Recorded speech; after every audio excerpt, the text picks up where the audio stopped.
I saw her 1975 show at 112 Green Street. At that time, what you were receiving from history was basically minimalism and pop art. Something was needed to react to that. And what that thing was, it was 3 large paintings. And they were horses. They seemed so different than anything else I had been looking at, like the first image ever made, like prehistoric cave painting. And I think all great art does that. You know, it always looks back and it looks forward. I made a studio visit a couple of years later, around 1977, and we hit it off really well.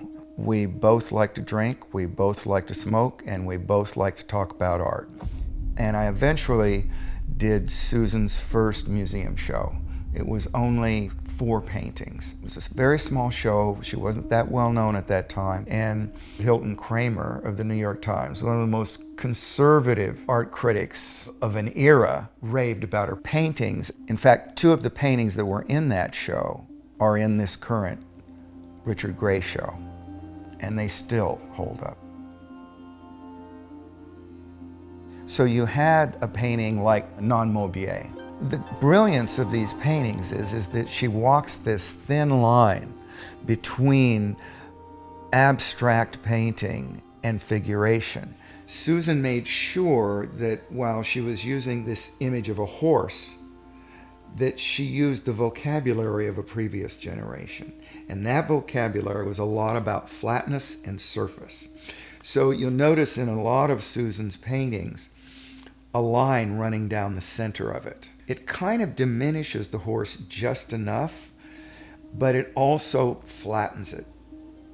It brings you back to the surface.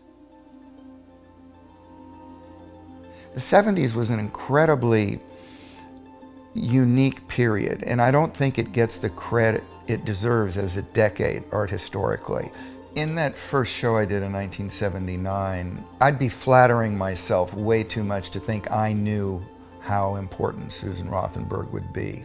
And with Susan's paintings, I think all of us at that time, maybe even still, see them almost bifocally.